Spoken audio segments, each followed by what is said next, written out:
श्रीहरिवायुगुरुभ्यो नमः। ओं वंदे विष्णुं नमामि श्रियमथ च भुवं ब्रह्मवायू च वंदे गायत्रीं भारतीं तामपि गरुडमनन्तं भजे रुद्रदेवं देवीं वंदे सुपर्णीमहिपतिदयितां वारुणीमप्युमां ताम् इंद्रादीन् काममुख्यानपि सकलसुरान् तद्गुरून्मद्गुरूंश्च अभ्रमं भङ्गरहितम् अजडं विमलं सदा आनन्दतीर्थमतुलं भजे तापत्रयापहं जलज्येष्ठनिभाकारं जगदीशपदाश्रयं जगतीतलविख्यातं जगन्नाथगुरुं भजे। पृथ्वीमण्डलमध्यस्थाः पूर्णबोधमतानुगाः वैष्णवाः विष्णुहृदयाः तान् नमस्ये गुरून् मम। आपादमौलिपर्यन्तं गुरूणामाकृतिं स्मरेत् तेन विघ्नाः प्रणश्यन्ति सिद्ध्यन्ति च मनोरथाः। श्रीविद्यासागरमाधवतीर्थगुरुभ्यो नमः। हरि ओम्। ಹರಿಕಥಾಮೃತಸಾರ ಗುರುಗಳ ಕರುಣದಿಂದ ಆಪನಿತು ಪೇಳುವೆ ಪರಮ ಭಗವದ್ಭಕ್ತರಿದನಾದರದಿ ಕೇಳುವುದು ಶ್ರೀರಮಣಿಕರ ಕಮಲ ಪೂಜಿತ ಚಾರು ಚರಣ ಸರೋಜ ಬ್ರಹ್ಮ ಸಮೀರವಾಣಿ ಫಣೀಂದ್ರವೀಂದ್ರ ಭವೇಂದ್ರ ಮುಖ ವಿನುತ ನೀರಜ ಭವಾಂಡೋದಯ ಸ್ಥಿತಿ ಕಾರಣನೆ ಕೈವಲ್ಯದಾಯಕ ನಾರಸಿಂಹನ ನಮಿಪೆ ಕರುಣಿ ಪುದೆಮಗೆ ಮಂಗಳವ ಶರಣ ಜನ ಮಂದಾರ ಶಾಶ್ವತ ಕರುಣಿ ಕಮಲಾಕಾಂತ ಕಾಮದ ಪರಮ ಪಾವನತರ ಸುಮಂಗಳ ಚರಿತ ಪಾರ್ಥ ಸಖ ನಿರುಪಮಾನಂದಾತ್ಮ ನಿರ್ಗತ ದುರಿತ ದೇವವರಣ್ಯನು ಎಂದು ಆದರದಿ ಕರೆಯಲು ಬಂದೊದಗುವನು ತನ್ನವರ ಬಳಿಗೆ. హరికథామృత సారమునందు కరుణాసంధి ఎందున్నటువంటి ఈ పదవ పద్యము యొక్క ప్రతిపదార్థము పదచ్ఛేదము చెప్పుకొని శరణజనమందార అనేటటువంటి విశేషణము యొక్క విశేష వివరణ వెనుకటి పాఠంలో చెప్పుకోవటం జరిగింది. ఈరోజు శాశ్వత కరుణి, కమలాకాంత ఈ మొదలైనటువంటి భగవంతుని విశేషణముల విశేష వివరణను ఈరోజు చూద్దాం. శాశ్వత కరుణి తన భక్తుల యందు భగవంతునికి శాశ్వతంగా వాడు భక్తుల పట్ల కరుణను చూపిస్తూ ఉంటాడు. అంటే తన భక్తుల పట్ల అతడు చూపించేటటువంటి కరుణ యందు ఏమాత్రము తేడా ఉండదు. సర్వకాల సర్వావస్థల యందు సదా ఒకే రీతిగా ఉంటుంది. కొంతకాలం ఉండటము కానీ కొంతకాలం లేకపోవటము కానీ అనేటటువంటిది జరగదు. కాబట్టి శాశ్వత కరుణి అని చెబుతున్నారు. మనకు ఇష్టమైనటువంటి ప్రీతిపాత్రులైనటువంటి మన భార్య, పిల్లలు, భర్త వీరి మీద మనకు ఎప్పుడూ ఒకే రీతిగా ఒకే విధంగా ప్రేమ, కరుణ, కోపము ఉండవు. అవి మారుతూ ఉంటాయి. ఒక్కొక్కసారి కోప్పడతాము, ఒక్కొక్కసారి ప్రేమను చూపిస్తాము, ఒక్కొక్కసారి విసుక్కుంటాము. అంటే మనకు కావలసిన వారి పట్ల మనకున్నటువంటి ప్రేమ, ప్రీతి, అభిమానము, కరుణ ఇవన్నీ కూడా అశాశ్వతములు, అనిత్యములు. అయితే భగవంతుడు తన్నవరు అంటే ఎవరైతే తన భక్తులో వాళ్ళందరూ తనవారే భగవంతునికి. తనవారైనటువంటి తన భక్తుల యందు భగవంతునికి సర్వకాల సర్వావస్థల యందు సదా ఆ కరుణ అనేటటువంటిది శాశ్వతంగా ఉంటుంది. అయితే అందరి భక్తుల పట్ల భగవంతుడు ఎందుకు వివక్ష చూపిస్తూ ఉన్నాడు? కొందరి భక్తుల యందు విశేషమైనటువంటి కరుణను చూపిస్తాడు, కొంతమంది భక్తుల పైన కొంతమేరకే కరుణ చూపిస్తున్నాడు అని అంటే అది భగవంతుని దోషం కాదు, అది భక్తుని యొక్క లోపము. యద్భావం తద్భవతి. తన భక్తుల పట్ల అతని కరుణ ఒకే రీతిగా శాశ్వతంగా ఉంటున్నది. అయితే భక్తుడైనటువంటి వాడు భగవంతుని యందు తన భక్తిని ఒకే రీతిగా చూపించటం లేదు.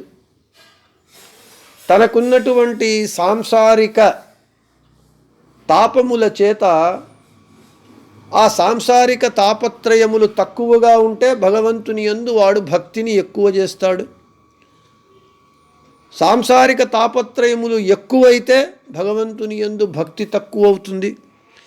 కాబట్టి ఇక్కడ భగవంతుని యందు లోపము లేదు, వాడు శాశ్వత కరుణి తన భక్తుల పట్ల. అయితే భక్తుని యందే లోపముంటూ ఉన్నది.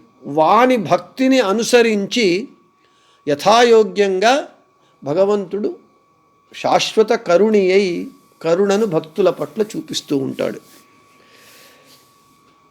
అనువ్యాఖ్యానంలో మధ్వాచార్యుల వారు నారాయణం నిఖిలపూర్ణ గుణైకదేహం నిర్దోషం ఆప్యతమం అఖిలై సువాక్యై అస్యోద్భవాదిదమశేష విశేషతోపి వంద్యం సదా ప్రియతమం మమ సన్నమామి.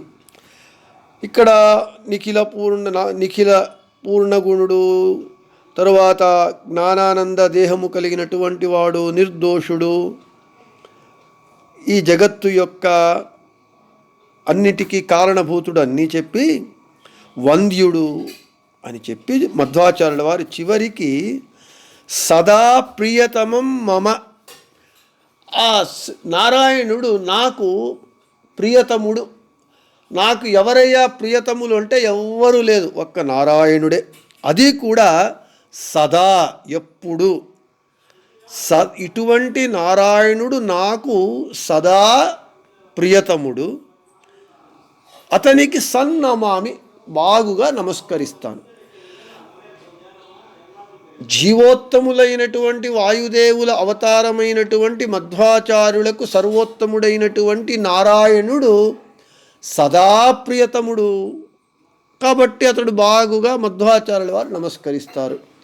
ఎప్పుడైతే సదా శాశ్వతంగా శశ్వదేక ప్రకారంగా ఏకరీతిగా అవిచ్ఛిన్నంగా మనము భగవంతుని యందు భక్తి చేస్తే, మధ్వాచార్యుడు ఆ విధంగా సదా ప్రియతమం మమ అన్నారు కాబట్టి మధ్వాచార్యుల పట్ల భగవంతుని యొక్క కరుణ శాశ్వతంగా ఉంటుంది, సదా ఉంటుంది. మధ్వాచార్యులకు నారాయణుడు ఎలా సదా ప్రియతముడో అదేవిధంగా నారాయణునికి మధ్వాచార్యులు కూడా సదా ప్రియతములు. యద్భావం తద్భవతి. అదేవిధంగా మధ్వాచార్యుల వారి వలె వారు మనకు చూపించినటువంటి తత్వ మార్గంలో మనము భగవంతుని యందు భక్తి చేస్తే వాని కరుణ మన పట్ల సదా ఉంటుంది, మధ్వాచార్యుల పైన ఉన్నట్లుగా. అయితే మనము మధ్వాచార్యుల వారికి ఉన్నంత యోగ్యత శక్తి మనకు లేదు కాబట్టి మనము అంత భక్తిని సదా భగవంతుని యందు చేయటం లేదు. కాబట్టి ఇక్కడ ఆ శాశ్వత కరుణి అనేటటువంటిది భగవంతునికి అక్షరాలా అన్వయిస్తుంది. భగవంతుడు తన భక్తుల పట్ల శాశ్వత కరుణి. అయితే అదేవిధంగా భగవంతుని పట్ల భక్తునికి కూడా శాశ్వతమైనటువంటి భక్తి ఉండి వీడు శాశ్వత భక్తుడైతే ఆ శాశ్వత కరుణి యొక్క కరుణ ఈ శాశ్వత భక్తుడు సదా అనుభవించగలడు మధ్వాచార్యుల వారి వలె. ఈ శాశ్వత కరుణి అనేటటువంటి శబ్దానికి ఇంత అర్థముంటూ ఉన్నది. తరువాత కమలాకాంత లక్ష్మీపతి అని చెప్తూ ఉన్నారు. లక్ష్మీపతి అని అంటే ఒక విధంగా మనకు అది కొద్దిగా భగవంతునికి న్యూనత ఆపాదన చేసే విధంగా ఉంటుంది. ఉదాహరణకు అనసూయమ్మ గారి మొగుడు అని అంటే అనసూయమ్మ ప్రసిద్ధురాలైపోయినది, అతని మొగుడు ఆమె ద్వారా అతనికి గుర్తింపు, అంటే కేర్ ఆఫ్ అనసూయమ్మ గారు అన్నట్లుగా వస్తుంది. లక్ష్మీపతి అని అంటే ఒక విధంగా. అయితే భగవంతుని విషయంలో మనము ఆ విధంగా అర్థం చేసుకోకూడదు.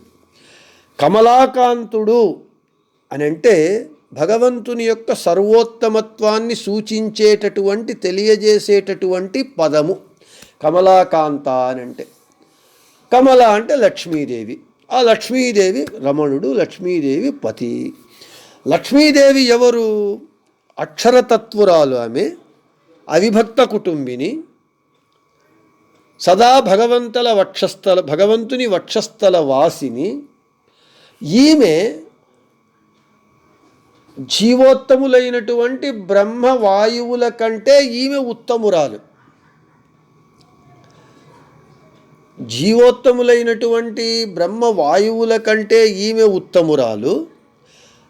ఇటువంటి అందరికంటే ఉత్తమురాలైనటువంటి లక్ష్మీదేవికి ఇతడు పతి అనంటే, అటువంటి ఉత్తమురాలైనటువంటి లక్ష్మీదేవికే పతి అనంటే ఆ భగవంతుడు లక్ష్మీదేవి కంటే గొప్పవాడు. కాబట్టి కమలాకాంత అంటే లక్ష్మీపతి. లక్ష్మీపతి అనంటే భగవంతుని కంటే భగవంతుడే సర్వోత్తముడు. అక్షరాదపిచ ఉత్తమ, మధ్వాచార్యుల వారు చెప్తారు, అక్షరాదపిచ ఉత్తమ. క్షరులైనటువంటి జీవోత్తములైనటువంటి బ్రహ్మవాయువుల కంటే అక్షరతత్వరాలైనటువంటి తత్వమైనటువంటి లక్ష్మీదేవి ఉత్తమురాలైతే, అక్షరతత్వమైనటువంటి లక్ష్మీదేవి కంటే అక్షరాదపిచ ఉత్తమ, ఆమె కంటే ఉత్తముడు భగవంతుడు, అంటే సర్వోత్తముడు. ఇక భగవంతుని కంటే ఎవరైనా సమానులు ఉత్తములు ఉన్నారంటే ఎవరు లేరు. కాబట్టి ఇక్కడ కమలాకాంత లక్ష్మీపతి అని అంటే ఆ పదము భగవంతుని యొక్క సర్వోత్తమత్వాన్ని తెలియజేస్తుందే కానీ భగవంతునికి ఏ విధంగానూ లక్ష్మీపతి అని చెప్పటం చేత న్యూనత రాదు అని చెబుతూ ఉన్నారు. ఇంకా ఇంకొక ఉదాహరణ, అనుత్తమము అంటారు. ఈ స్తోత్రము అనుత్తమమైనది అంటే ఉత్తమము కాదు అని అర్థం కాదు అక్కడ. దీనికంటే ఇంకొక ఉత్తమమైనటువంటి స్తోత్రము లేదు అని రాఘవేంద్ర స్వామి వారి స్తోత్రంలో వస్తుంది. అక్కడ అలంకార శాస్త్ర ప్రకారంగా సాహిత్యపరంగా చెబుతూ ఉంటారు. వ్రతానాం ఉత్తమం అని చెప్తారు. సత్యనారాయణ స్వామి వ్రతం చేసేటప్పుడు వ్రతములలో ఇది ఉత్తమము అంటే అదొక్కటే వ్రతము ఉత్తమము అంటే అనేక వ్రతాలు ఉన్నాయి. ఆ వ్రతం గురించి చెప్పేటప్పుడు ఈ వ్రతము అనుత్తమమైనటువంటిది, దీనికంటే ఉత్తమమైనటువంటి వ్రతము లేనటువంటిది అని. అయితే భగవంతుని విషయంలో ఇక్కడ వానికంటే సర్వోత్తముడు ఇంకొకడు లేడు అని ఆ సర్వోత్తమత్వాన్ని సూచించేటటువంటిది, అర్థాన్ని తెలియజేసేటటువంటిదే కమలాకాంత అనేటటువంటి పదం. ఇక కామద,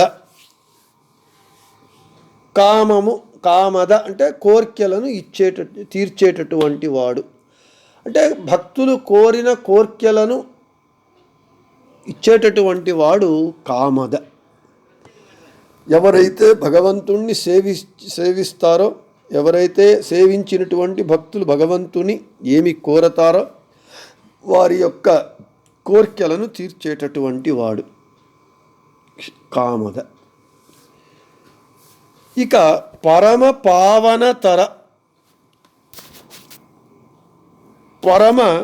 పావనతర అని చెబుతూ ఉన్నారు. అంటే పరమా ఇంతకుముందు చెప్పుకున్నాం, పరమ ఒక్కటి పదము, పావనతర ఒక పదము. పరమ అంటే సర్వోత్తముడు అని, పావనతర అంటే పవిత్రమైనటువంటి వాటిలో ఉత్తముడు అని అర్థం. అయితే పరమపావనతర అంటే అత్యుత్తమమైనటువంటి పవిత్రుడు, దోషరహితుడు అని చెబుతూ ఉన్నారు. ఇక పరమపావనతర అన్నప్పుడు మనకు అందరినీ పవిత్రము చేసేటటువంటిది గంగ. అందుకే మన పాప ప్రక్షాళన కొరకు మనమందరూ వెళ్ళి గంగ యందు స్నానం చేసి వస్తాం. అంటే లోకపావని గంగ. లోకపావని అయిన గంగ ఎక్కడ నుంచి వచ్చింది? ఆమె విష్ణు పాదోద్భవి, భగవంతుని పాదముల నుండి ఉద్భవించినటువంటిది. అంటే గంగా జనకుడు. లోకపావని అయినటువంటి గంగకే తండ్రి. అంటే అతడు ఎంత పావనుడు? పరమ పావనతర, అత్యంత పవిత్రుడు. వానికంటే పవిత్రమైనటువంటిది ఈ జగత్తునందు ఏదీ లేదు. పవిత్రాణం పవిత్రంచ మంగళానాంచ మంగళం అని చెబుతూ ఉన్నారు. పవిత్రులలో ఇతడే పవిత్రుడు, మంగళములందు ఇతనే మంగళ స్వరూపుడు. కాబట్టి పరమ పావనతర సుమంగళ చరిత. ఇతని చరిత్ర ఎటువంటిది అని అంటే అత్యంత మంగళకరమైనటువంటిది. అందరికీ చరిత్రలు ఉన్నాయి. మనకు ఉన్నవి, దుర్యోధనునికి ఉన్నది, రావణాసురునికి ఉన్నది, హిరణ్యకశిపునికి ఉన్నది. ప్రతి ఒక్కరికి ఒక్కొక్క చరిత్ర ఉంటూ ఉన్నది. అయితే మనందరి చరిత్రలు సుమంగళ చరిత్ర అంటే కాదు. మన చరిత్రలన్నీ కూడా అమంగళమైనటువంటివి. అమంగళము కాకపోయినా పావనమైనటువంటివి మాత్రం కాదు, మంగళకరమైనటువంటివి మాత్రము కాదు. అయితే పరమ పావనతరుడైనటువంటి వాని చరిత్ర సుమంగళ చరిత్ర, సుమంగళకరమైనటువంటిది వాని చరిత్ర. ఎందుకయ్యా సుమంగళకరమైనటువంటిది వాని చరిత్ర? వాని చరిత్ర అంటే వాని కథ, వాని జననము, వాని పెరగటము, వాని యొక్క కార్య విశేషములు, వాని యొక్క గుణములు, ఇవన్నీ వాని చరిత్ర. వాని చరిత్రను, వాని నామములను వినటం వల్ల, గానం చెయ్యటం వల్ల మనకు మంగళములు కలుగుతూ ఉన్నాయి.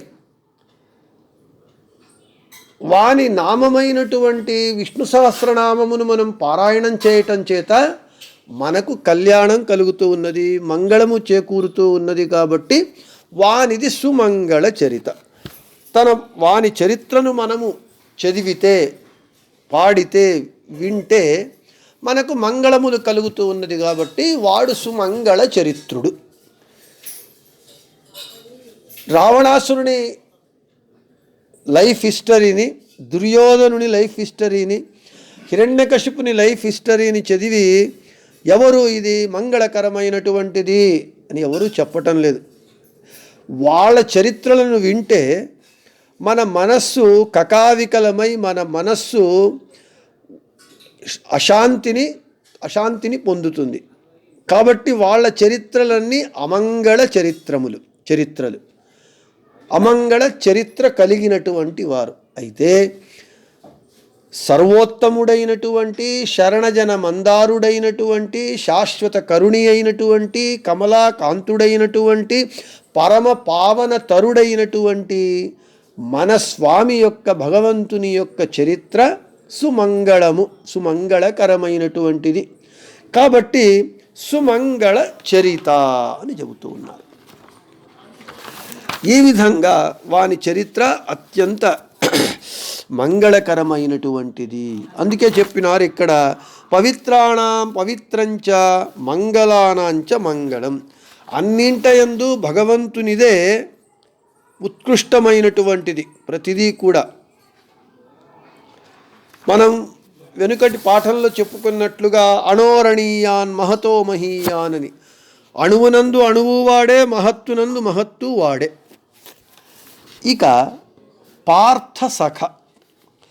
పార్థసఖ అనంటే ఒక ఆపాతత మనకు తెలిసేటటువంటి గోచరించేటటువంటి అర్థం ఏమిటి అని అంటే పార్థుడు అని అంటే అర్జునుడు, పార్థసఖ అంటే అర్జునుని యొక్క సఖుడు, స్నేహితుడు అని మనకు అర్థమవుతుంది. అయితే పార్థసఖ అని అంటే కేవలము అర్జునుడు మాత్రమే కాదు, కుంతీపుత్రులందరూ అంటే పాండవులందరూ. పృథాయా అపత్యం పుమాన్, కుంతీదేవికి పృథ అని పేరు, ఆమె పుత్రులందరూ కూడా పార్థులే. ఆమె యొక్క పుత్రులందరూ అర్జునుడే కాకుండా యుధిష్ఠిరుడు, ధర్మరాజు, భీమసేనుడు, అంతేకాకుండా మాద్రి పుత్రులైన నకుల సహదేవులు, వారు కుంతియే ఆమెను వారిని సాకటం చేత వారు కూడా ఒక విధంగా పృథాపుత్రులే, పార్థులే. అంటే మొత్తానికి ఏమైంది, 5 మంది పాండవులు, వీళ్ళ 5గురు కూడా వీళ్ళందరికీ భగవంతుడు స్నేహితుడు, పాండవుల హితైషి. మమ ప్రాణాహి పాండవాహ అని భగవంతుడు చెబుతూ ఉన్నారు. పాండవులు నా ప్రాణము అంటే కుంతీపుత్రులైనటువంటి పాండవులకు సఖుడు, స్నేహితుడు. సుమద్విజయంలో కృష్ణ రమణ ప్రియాయ అని చెబుతున్నారు. ఇదే అర్థాన్ని సుమద్విజయములో కూడా సుమద్విజయము చెబుతూ ఉన్నది. ఇంకా మనము లోతుగా వెళితే కర్ణుడు కూడా కుంతీపుత్రుడే, మనకందరికీ తెలిసినటువంటిది. కర్ణుడు కూడా కుంతీపుత్రుడే, అతనికి సఖుడే కృష్ణుడు.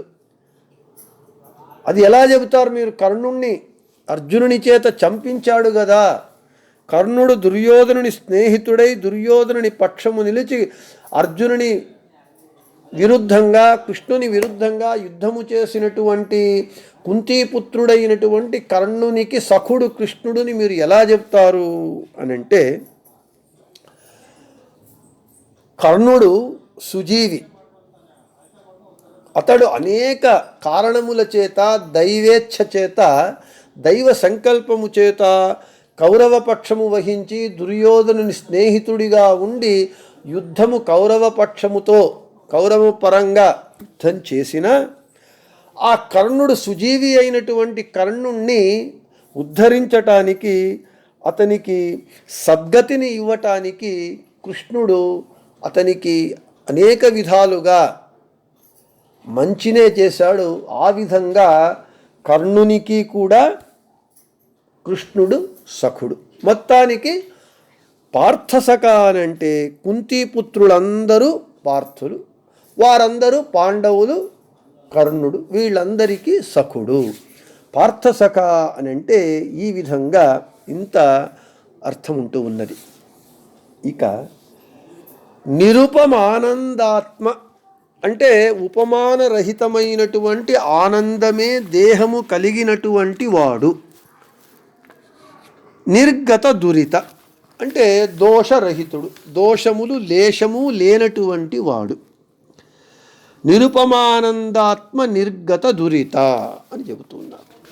అంటే మనం ఎన్నో మార్లు చెప్పుకున్నట్లుగా భగవంతుని యొక్క ఆనందము కానీ, జ్ఞానము కానీ అసదృశమైనటువంటిది. ఉపమానము ఇవ్వటానికి అంతటి ఆనందము, జ్ఞానము ఎవరూ కలిగినటువంటి వాళ్ళు లేరు, భగవంతుడొక్కడే. ఈ నిరుపమానందాత్మ, నిర్గత దురిత అనేటటువంటి శబ్దములు మధ్వాచార్యుల వారి భాష్యము నారాయణం గుణై సర్వైరుదీర్ణం దోషవర్జితం జ్ఞేయం గమ్యం గురుంశ్చాపి నత్వా సూత్రార్థ ఉచ్యతే. నారాయణుడు ఎటువంటి వాడు? గుణై సర్వైరుదీర్ణం, అనంత కళ్యాణ గుణపరిపూర్ణుడు. గుణములతో పాటుగా దోషము లేశమైనా ఉన్నదా అంటే దోషవర్జితం, దోషదూరుడు. జ్ఞేయుడు, గమ్యుడు. అదే అనువ్యాఖ్యానంలో మనము ఇంతకు ముందే చెప్పుకున్నట్లుగా నారాయణం నిఖిలపూర్ణ గుణైకదేహం నిర్దోషం ఆప్యతమం అపి అఖిలై సువాక్యై అస్యోద్భవాదితమశేష విశేషతోపి వంద్యం.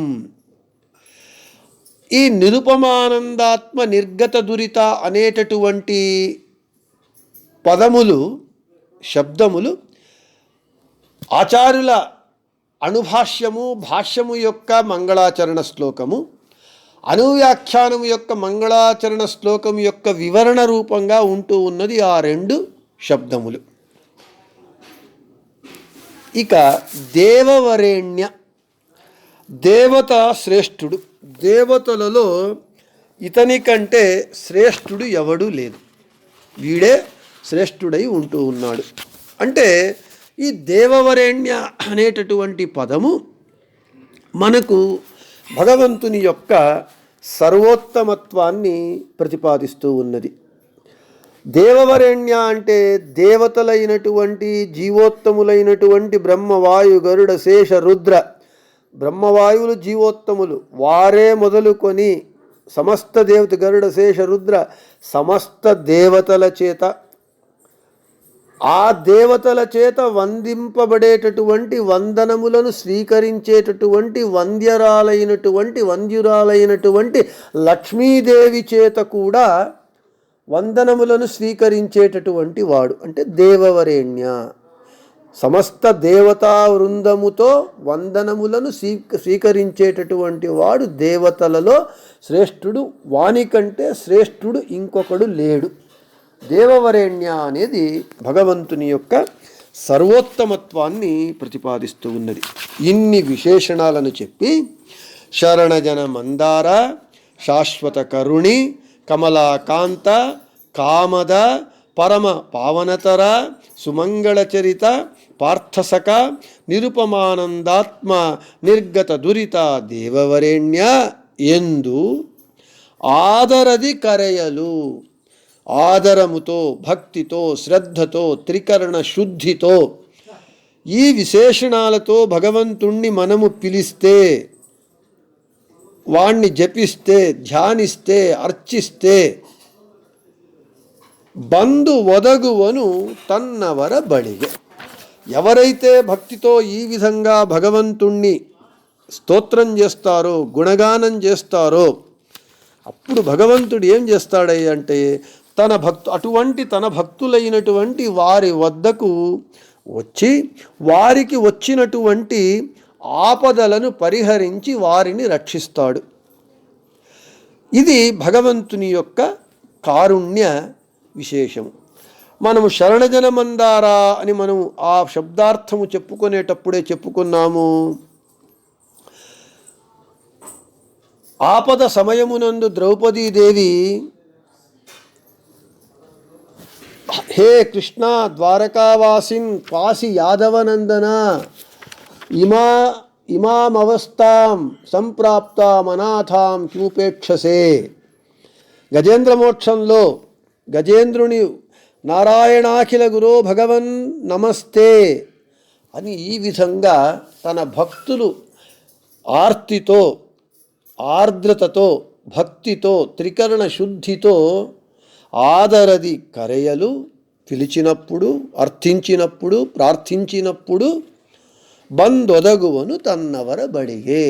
అటువంటి తన భక్తుల వద్దకు తాను వచ్చి వారికి వచ్చినటువంటి ఆపదలను పరిహరించి రక్షిస్తాడు తన భక్తులను అని ఈ విధంగా జగన్నాథదాసుల వారు ఈ పద్యంలో భగవంతునికి అనేక విశేషణములను ఇచ్చి స్తోత్రం చేసి వారిని భగవంతుణ్ణి స్తుతించినారు అని చెబుతూ ఈ పద్యం యొక్క వివరణను ముగిస్తూ ఇక 11వ పద్యమైనటువంటి ఇట్టికల్లను భకుతిందలి కొట్ట భకుతగె మెచ్చి తన్ననే కొట్ట అనేటటువంటి పద్యాన్ని మనము రేపటి పాఠమునందు చెప్పుకుందామని చెబుతూ శ్రీకృష్ణార్పణమస్తు, మధ్యేశార్పణమస్తు, అందరికీ శుభమస్తు.